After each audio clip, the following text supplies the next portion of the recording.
And actually, I was having a chat with some of the delegates over lunch, and so a few questions came up ahead of this session, Charles, that the cost of CCS is huge.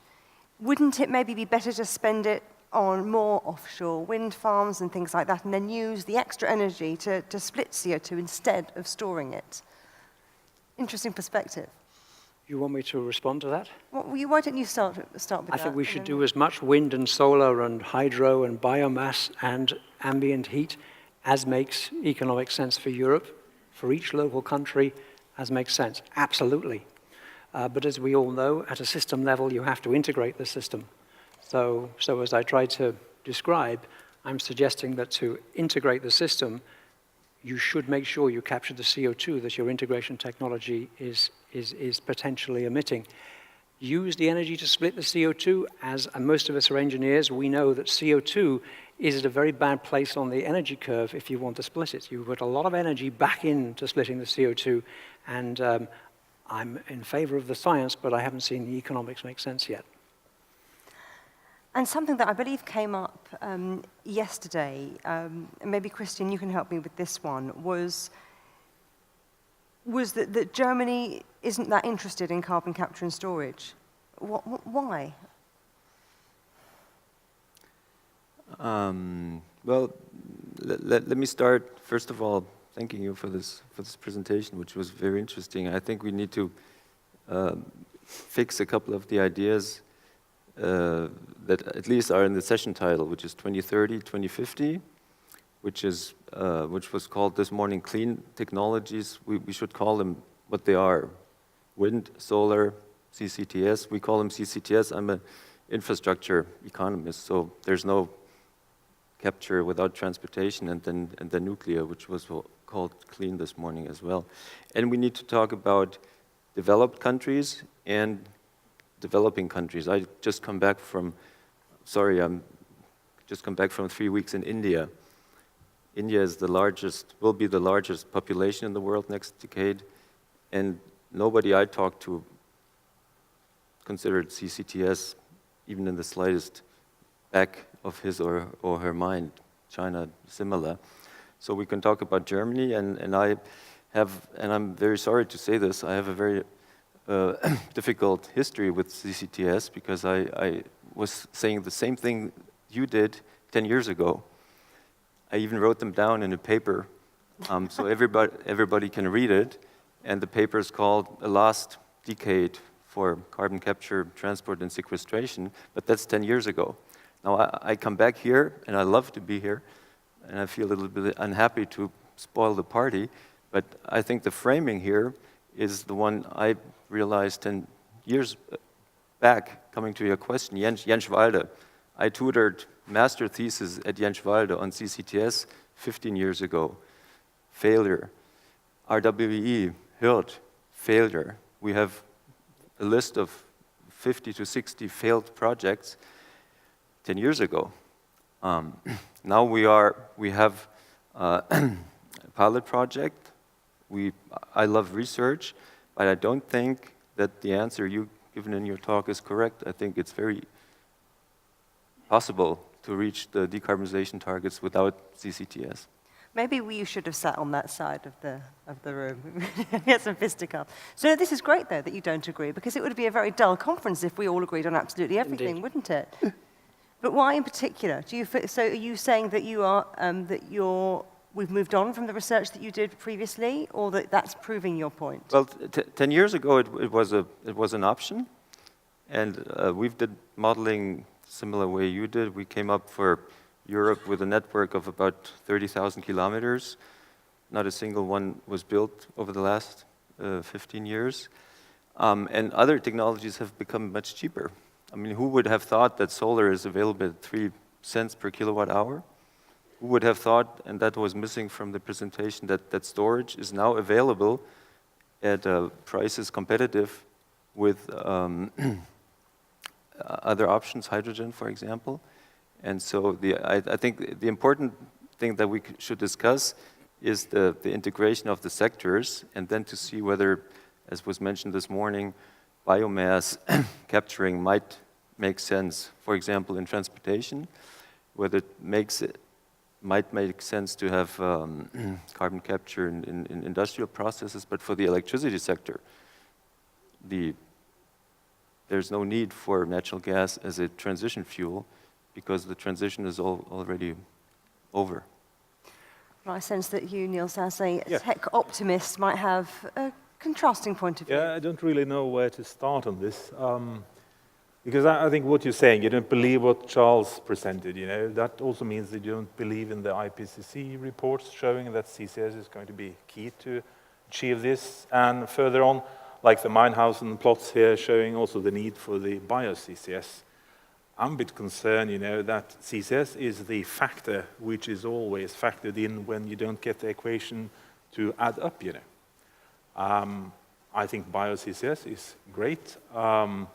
We need to understand more about the resource situation and how that compares with the other global development goals that we have from the UN. And I think it's really important that we don't discuss, do we do that or do we do this thing, you know. Then we are just squirming around in the starting field. We need to start on all these kind of technologies and to refrain from using CCUS, I may say. To me, it looks like a strategy which we should not pursue. And I think it's going to be really important. You mentioned RWE. 8 or 9 years ago, there was not enough money in Europe to buy these companies, you know, RWE, Vattenfall, and so forth with the German branch. Today, you or me, we could buy them, you know. It's probably just a huge cost which is implied by buying these companies, you know. And what happened? Well, they didn't take the possibility which was offered to do CCS in Europe, which could have been a kind of business model for coal done in a sustainable way, you know. They didn't do that. Instead, they collected the windfalls from the ETS system, which failed to incentivize this and also failed to differentiate between coal and gas, in my view. So I believe that CCS is going to be needed, and I also believe that CCS need not to be seen as CCS for the sake of CCS. It's for clean energy, it's for enabling the transition to a carbon-negative economy, and it's also very much about securing the values from the Norwegian continental shelf, actually, which you can cover later. What about Christian's point about his trip to India? About there, it's just not on the radar at all, and this is a developed world thing. Because I was in India about 8 years ago, and so you were there before Christian was there? Yes, and we tried to have a workshop with the Commission on CCS, and it was actually sabotaged by the Indian government at that time. But now I read that the IEA, for instance, they have workshops in India to start this development and the thinking about using CCS. I was in China 10 years ago, and China is now keen to develop. It's not because I was there, but they're now keen to propose and use CCS. You know, so I think this is a development path. You know. Eric, where do you stand on this? Because you're chief economist at Statoil, aren't you? So you're thinking more about oil scenarios? I think about energy scenarios. I'm responsible for our long-term energy scenarios, including as one of the few oil companies in the world who have presented a scenario that's consistent with the 2-degree target. I'm an economist, so I believe in markets. And I think there's a lot of belief around here. There's a lot of talk about different types of technology that potentially could have an impact, but the difficulty of it is that they're all very small at the moment. This modeling work here is really good. One of the challenges is that you probably model this on the 10 easiest countries in the world. The 10 countries where it's most easy to get these types of changes. We're talking about China. China emits 4 times the CO2 from its energy sector today compared to 1990. If we are to have any chance of reaching the 2-degree target in terms of energy-related CO2 emissions, they will have to reduce their CO2 emissions by 60% until 2040. That's what we're talking about, because they will have to allow India to grow. their CO2 emissions by a little bit and not too much. Hopefully they will not jump to coal like China did when they electrified. So there's no silver bullet here. We need a lot of everything. We need energy efficiency, which, by the way, is extremely difficult. There's a recent Harvard study out now on energy efficiency measures in Europe. 75% of the potential savings disappear in behavioral changes when energy becomes cheaper. In countries like Sweden and Denmark, it's more than 100%. So people use more energy after the energy efficiency saving measures than they used before. So energy efficiency. We need to have consumers choose behaviors which do not require as much energy. That means not driving as much to work. It means not having 8 billion Chinese movements of airplanes every year in 2040, which we will have if the current rate of growth continues. Those types of behavioral changes. We need CCS. Then we probably need a price on carbon. That's the I mean, we can talk about CCS. Why didn't it happen in Europe? Well, one of the reasons it doesn't happen is that the European politicians do not dare to have a price on carbon. They're not fixing the ETS system. Yeah. I mean, even in Norway, where we have a very high and fantastically effective carbon price, it only applies to part of our energy use. The farmers in Norway don't pay any CO2 tax.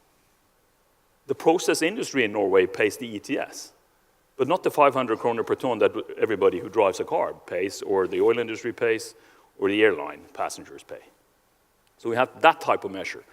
A lot of renewable electricity, yes, as much as possible, but we cannot transfer the energy system into electricity only. I mean, the carpet that all of you are sitting on is made of oil and gas. The tables you're sitting on are made of oil and gas, one example. Energy is not electricity, so we need a lot of oil and gas. Hopefully more gas than oil, relatively speaking. We need as little coal as possible. We need a lot of CCS, and we need a lot of renewable electricity. There's no silver bullet here that I've seen. And we can talk as much as we want. We can have as many policy targets as we want. But if we don't get the measures in place, the price mechanisms and the incentives, then we will still be talking in 10 years why nothing happened. Well, let's not fast forward too far ahead, not 10 years. Let's come back to now. And Johan, have you got any thoughts on this?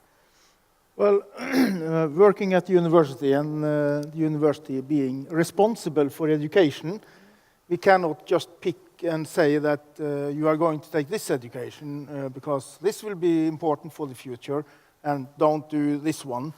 Because we are not quite sure about what is really going to happening in, let's say, 30, 40 years from now.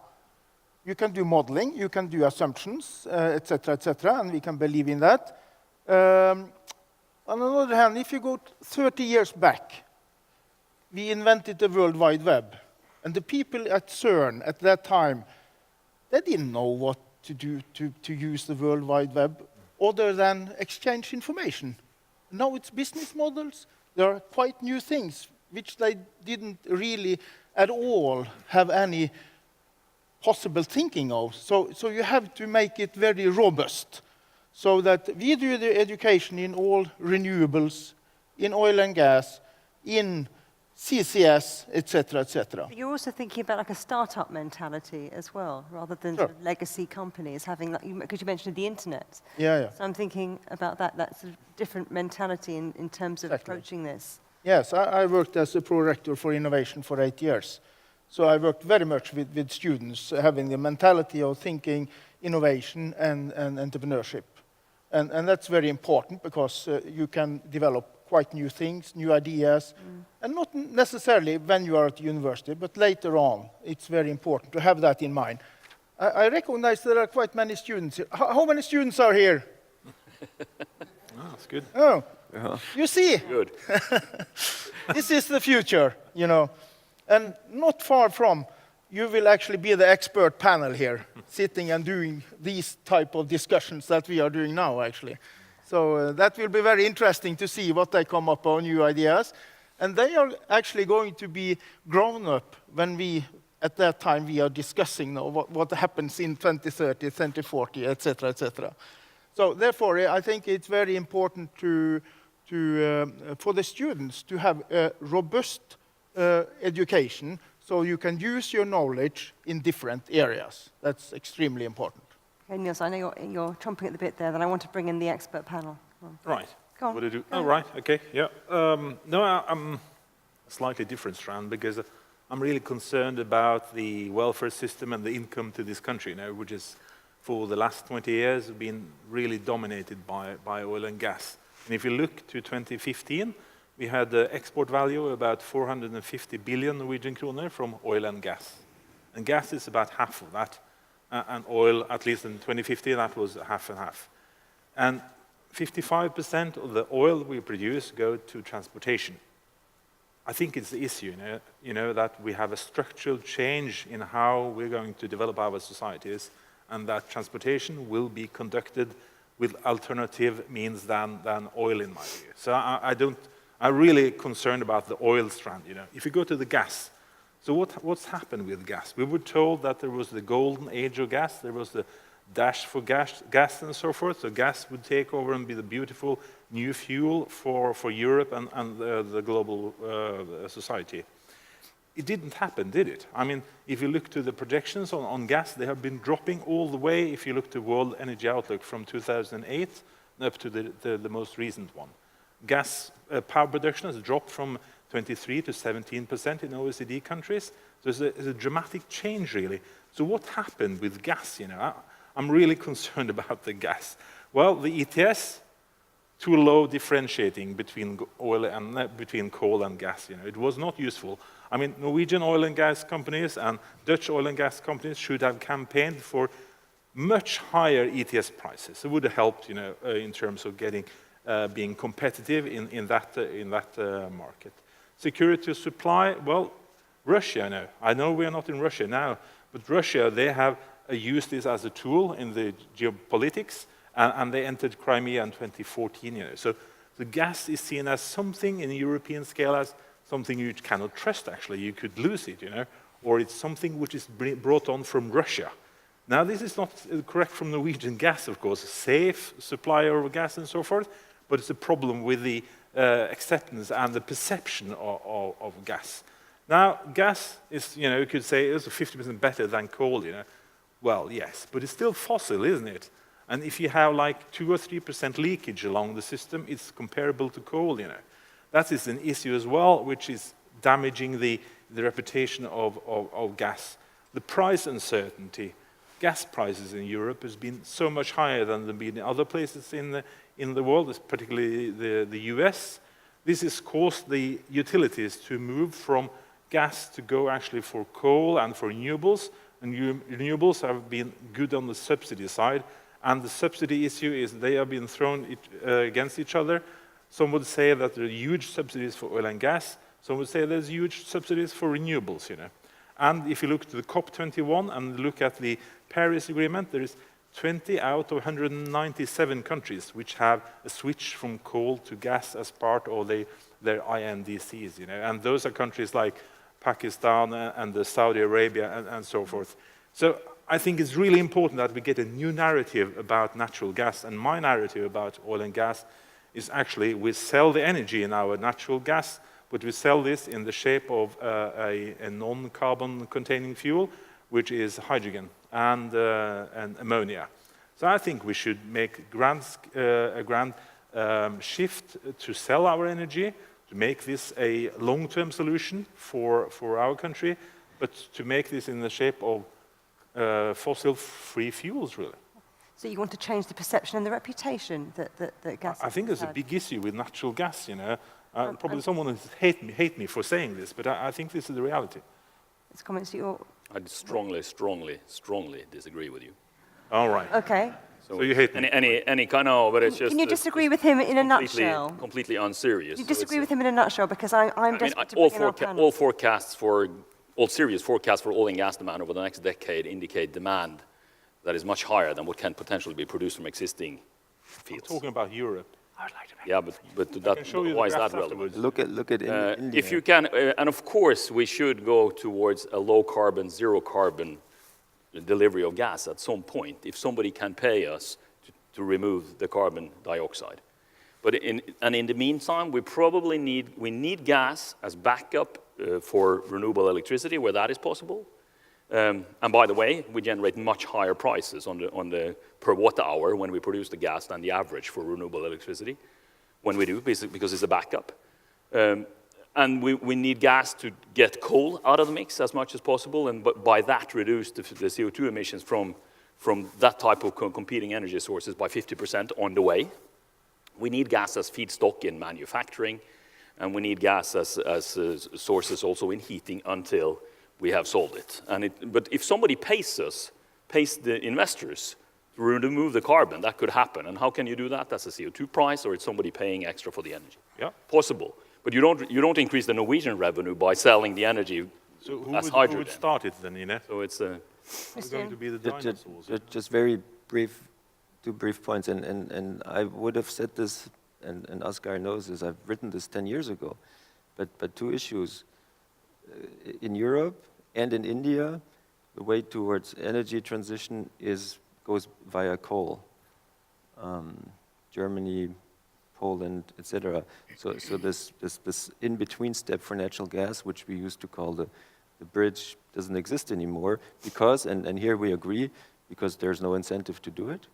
Second, India, China a little bit less. India, the golden age of gas is over. India is moving, if it moves, from coal to renewables. Very cheap solar, you can get it for 4 rupees the kilowatt hour contract. And Chennai, I was in Chennai 3 weeks ago, the Chennai natural gas LNG terminal is almost empty. So the transition fuel is coal. And I'm the last to say that this is good, but this is reality. Yeah, and the problem there is that the coal is domestic resource. They have to import the gas, right? So it looks very expensive. Let's open up to our expert panel. If I could have some lights, please, so I can see everybody's names. And let's start off with Frank O'Sullivan. I still want to make So, Christian, on India, so I completely agree with the point that gas is not going to be an important bridge fuel in a place like India. But I find the narrative that renewables might play a big role difficult. So a couple of months ago, I had a meeting with the National Thermal Power Company in the Indian National Thermal Power Company, and they were telling me about the wonderful development of solar. They were building 3.5 gigawatts of solar. And that's impressive, obviously. They also dropped a fact, though, that was more impressive, and that was that they were also building 45 gigawatts of subcritical new coal, okay? So, and I think that's a narrative that's really very robust in the Indian context. And that kind of, brings me back to Charles's initial presentation about CCS and whether or not we can get it where it needs to be. And if we can't, will renewables be able to accelerate to the extent that they need to be in order to kind of bridge that gap? So that's the first question. My second question is more directly to you, Charles. So you have bio CCS and before when 2050. So today we have 2.6 megatons of CCS bolted to power stations in the world, okay? 2.6 megatons of operating CCS at power stations, both in North America. And the kind of numbers that you're talking about there are just kind of mind-boggling, even for, well-engineered coal-fired units with CCS.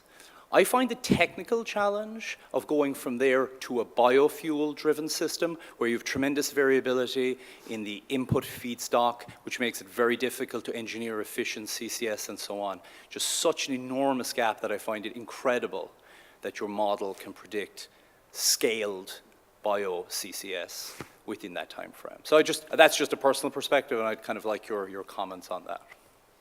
Okay. Christian, you go first, then Charles. Well, on India, I fully agree. There's one narrative which is coal. India has about 180 gigawatts of coal, but it has, and this may be a big advantage, it has an energy crisis to the extent that electricity demand is not going up anymore. So people say, well, there might be a slot for renewables, but only if we get higher demand, because the existing demand we can feed with coal, but it won't be with CCS I don't know a single Indian who would stand up and say, we need this, and same thing similar for China. And then you have an alternative path, which, I mean, you must also think in terms of 40, 50 years back. I mean, India is where a large part of Western Europe and the States were 50 years ago. Just coal and just produce as much as you want, don't care about the environment. We're here to talk about economic and environmental development. And so I have no opinion. We're starting a big project on this. That's why I'm open on the Indian pathway, but it won't be with CCTS. Charles? I'd like to respond to your question there, Frank, but before I wanted to come back to a couple of things that Christian raised. Firstly, you mentioned batteries, and you said you didn't mention storage. In fact, we did have a number of different types of storage in the model: pumped hydro, battery storage, and heat storage. And interestingly, the versions of the model that didn't include the heating system of the energy version, the previous version, which was more closely based upon the NTNU model, that actually predicted quite a lot of battery storage. But with the integration of heat, the model thinks that heat storage is cheaper than battery storage. So it reserves the batteries for the battery vehicles. And when you integrate the transport into the whole energy system, the vehicles play an important part of avoiding curtailment in the renewables. So in our model, there's very little curtailment of renewables, and there is not a lot of battery electricity storage. I was surprised at by result. So it was in there, but heat storage and electric vehicles seem to take up the need for any curtailment in wind and solar. That was the first thing I wanted to say. The second thing I wanted to say, Frank was commenting about biomass. And I remember the model is focusing on integration, the importance of integration. It likes biomass as an integration fuel, integration renewable fuel. Obviously, hydro is extremely good too, but the volumes aren't big enough on a European scale. But it likes biomass. We were very cautious about how much biomass, how much sustainable biomass we should assume that is in the system. And that was our real focus. So we took a number of pan-European projects that have estimated the available sustainable biomass, and we tried to go somewhere in the middle in order to not be unrealistic about the limit. And the model goes to the limit of available biomass in each of those 10 countries. I think all except for France. It goes to the limit of those countries. So it likes biomass and it wants to go to the limit. By the way, it doesn't go to the limit on PV and wind. We set a very high limit, but it satisfies itself. But in terms of the scaling up of bio-CCS, you're quite right. Our model does not include the detailed technology steps to get to where we need to go, but the technologies to consume biomass as a fuel in a power plant are well established. There's plenty of them. Particularly Denmark has a significant infrastructure of biomass electricity and CHP and district heating schemes. And you talk to companies like Dong, they know a lot about how to burn biomass, whether it's green biomass or kind of waste wood biomass in their systems. And then attaching CCS to the back of a plant, yes, economies of scale help, so it should be a big plant, but I don't see massive technical challenges, particularly when you're looking on a 2050 timescale. It is a huge industrial opportunity for the people involved, and one aspect I share with Neil's comment is this is a big opportunity for Norway to be a CO2, to use the expertise mentioned by the minister earlier this morning, use the capability, use the infrastructure to actually be a final residue, putting the CO2 back where it came from. That's we were talking about earlier. So bio-CCS, I don't see massive technical challenges. It is a huge industrial scale-up, you're dead right, but we're talking about a huge change. Look, we can see lots of cards up here, so we want to get through as many as possible from our expert panel. Gentleman there. Thank you very much. Please say your name. I'm sorry, I can't see. Will do. My name is Professor Anders Strömman from the Industrial Ecology Program at NTNU. On the general aspects of phase out of fossil fuels, one piece of information which I found very insightful, which essentially convinced me that this is something we should do quite rapidly, was basically not thinking of it as trying to reduce emissions, but actually looking at it as a disturbance of the global carbon cycle. And what we're essentially doing is causing a major human-induced perturbation of the global carbon cycle, and for the atmosphere to essentially recover from us emitting now a kilogram of CO2 from fossil sources takes quite a long time. And I'm not sure how many is actually conscious of how long that takes.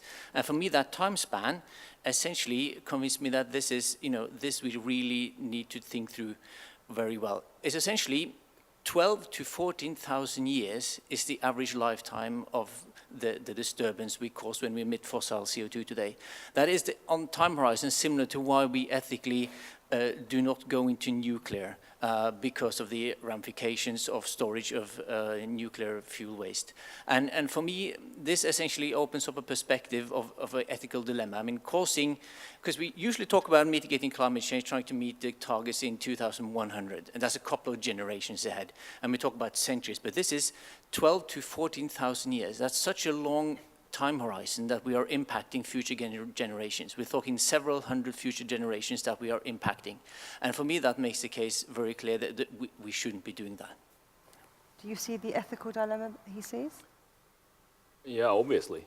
And that's why we're advocating to put a price on carbon, which will continue to challenge the use of fossil fuels in the energy mix. That's why we are, as a company, we're believing in much faster growth in at least parts of the renewable electricity spectrum than in other parts of the energy spectrum. On the other hand, the starting point is important here. 82% of global energy use today is fossil. We use 2.5 times more energy now than we did when some of us remember that we had car-free Sundays in January 1974 in Norway because of OPEC 1. And there is a world out there that is aspiring to have economic growth, economic development, 3 billion new middle-class consumers potentially, and they're all very far away from Trondheim. And to sit here and say that we ethically, before we have a solution, we'll have to reduce our use of fossil fuels is a bit difficult in that type of situation. Then it's about minimizing a series of costs. And to do that efficiently, we need policy measures that help. We need technology development that will be driven by the same type of policy measures, by pricing mechanisms, by innovation, by technology. And we need all of it. There's no silver bullet. There's no simple solution yet. Cold fusion might be 40 years ahead of us, and it probably was 40 years ahead of us in 1974 as well. So we need it all, and we need efficient solutions. And that means that one of the things that we should probably be discussing is how can the rich people in the world, the rich countries in the world, contribute to the most efficient way of reducing CO2 emissions. And then instead of talking about expensive, small-scale measures at home, where it matters in one dimension, but where it doesn't matter in terms of CO2 emissions, instead contribute to solutions where it matters more internationally.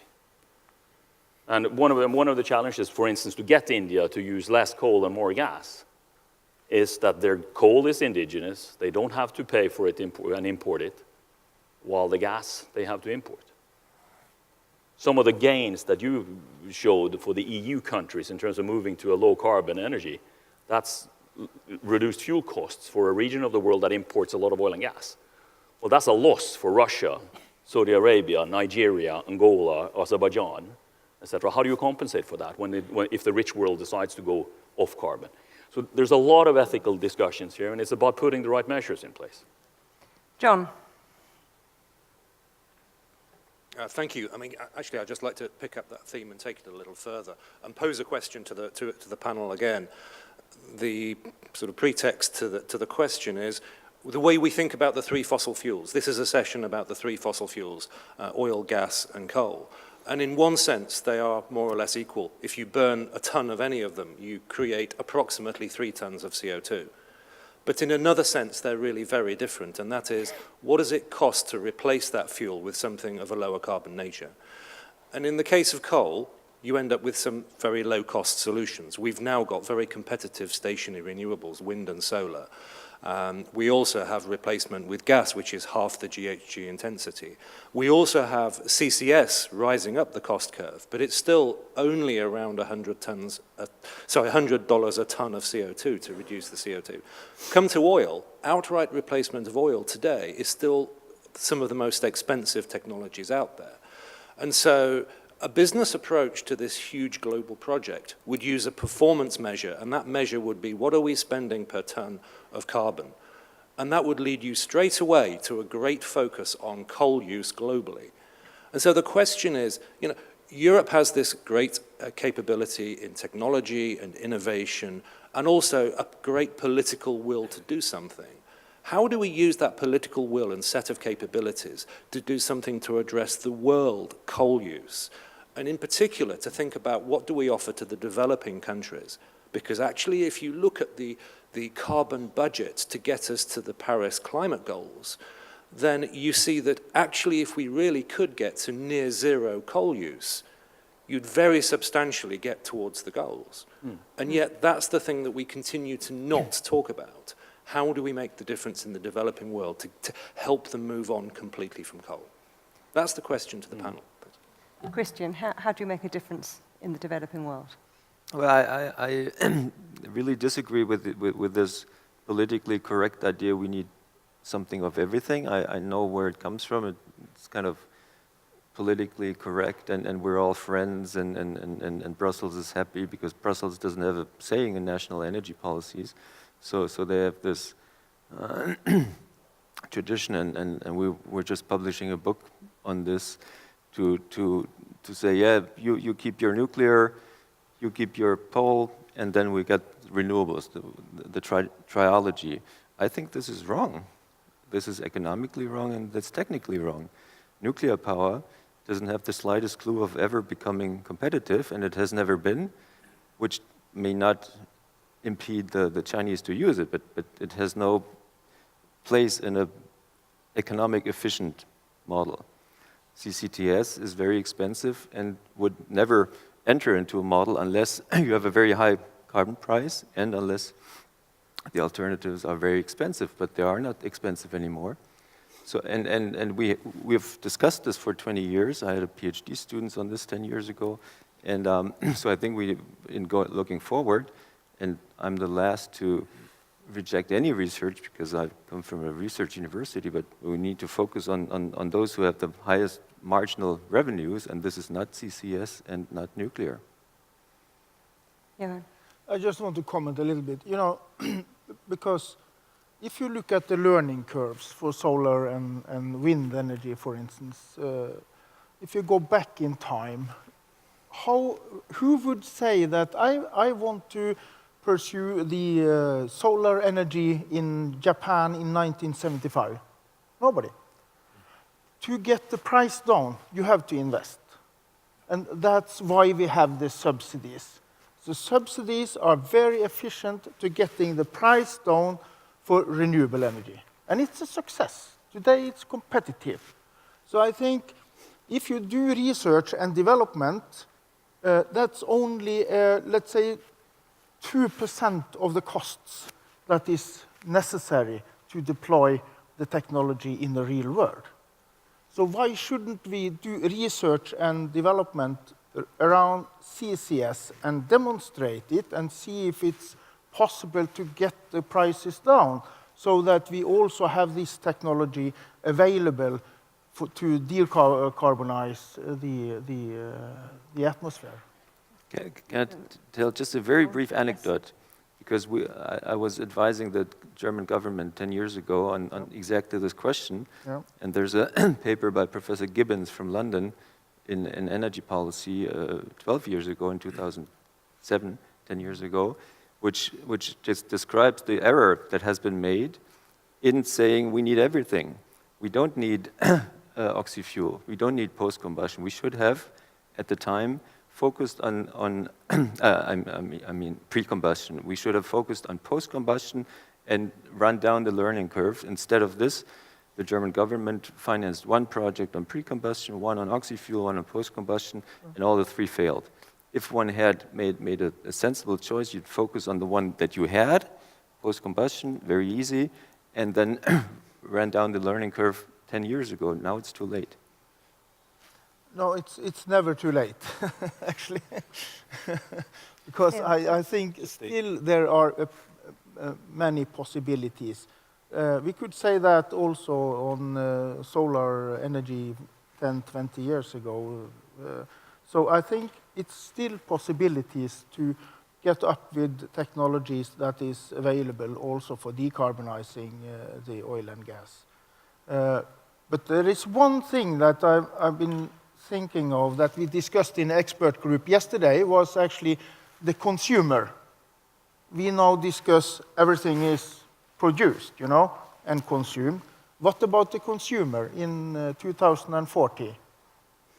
You might say that I don't want this energy in this, that's the opposite. I don't want fossil energy in my house. Can that happen? What happens then? If there is a choice, if the consumer has a choice, he says, I don't want this, I want this. That's the opposite. And now, so much of that is focused on price, and the consumer wants what is the cheapest, and that's why all your research and the education comes into it to change that mindset, so that they're making a choice based on other dynamics and not just on the cost. Niels? Yeah, I'm just thinking about, I mean, this is called energy transitions, and transitions can happen fast or slow, you know. I think we're on the fast track now, actually, to reach some of the global targets. And I think there's something to be learned from the traffic sector. In Norway, we have a zero vision for casualties on the roads, you know. I think we need to adopt the same thing in Norway, that we will deliver zero-emission energy to Europe, you know. And as a part of that, I'm pretty sure that CCS will employ an important part of that, as does hydrogen and ammonia. And I think you don't need to say that this is going to happen in 2020, but I think we need to hold that vision up. Eric? Just a small comment on this. One of the really big questions is the one, what does the consumer in 2040 want is one thing, but especially what they would do. But if you look at all kinds of scenarios where we are actually able to deliver on the CO2 reductions that are consistent with the 2-degree target, what they imply is that we are at least twice as energy efficient as today. We can deliver roughly double the GDP growth. I mean, we're 2 billion more people. Global GDP is twice what it is today, and we don't use more energy. And that's the result. That's after all types of energy compensating behavior, rebound effects, and so on. So that's how far you can get. If you want to get even further down, the question is not what they want, but what they do. Is will future consumers stop demanding things that require energy? Will we not drive to work? We won't work because we will all be digitalized. What will we then do? Recreational training without having to fly or to drive. Will we not have air conditioning in the houses in Mumbai when they are as rich as we are? That's the type of issue. And how likely is that? That the future middle-class consumers in Asia will have completely different demand patterns than us.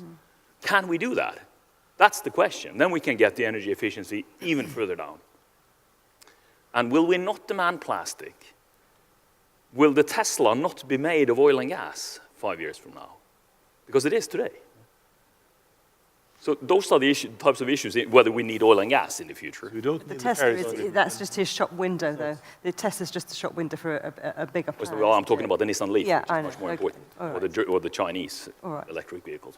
Right? So those are the issues that we want to discuss. And then we can discuss that as much as we can until we can talk about the INDCs, but so far there's not a lot of policy changes following from Paris yet. That would drive CCS, business changes, consumer changes. That's what we need. Can I make a comment about policy change? Go on. One of the things I think we've learned from the last 10 years, and the outcome is clear in terms of where these projects went, and the NER 300 projects also, I think, were also an important learning lesson. The ETS and the merit order-based market system for electricity in Europe clearly have not so far been able to provide an incentive for investment in low CO2 emitting technologies. The methods that have worked have been the feed-in tariffs. Now, it's clear that Europe has less appetite for feed-in tariffs going forward because it's seen as a blunt instrument, and I can understand that. But I think we do need to think about the instruments that will incentivize effectively low CO2 emitting technologies, whatever they may be in the future, that will complete the pool of technologies that I believe will be more than 1, 2, or 3 to make us meet these targets in the future. Well, you had the first word and you had the last word in this session. Mark and Volker and Frank and everybody else who wants to make a comment, please hold those thoughts and save them for the next panel session, which will be after this next short break. Thank you. That was a great panel. I really enjoyed that. I hope the audience did as well. We are taking a short break now until the top of the hour, until 3 o'clock, when we will talk about the financial aspects of the energy transition, and we'll also talk about electrification. See you then.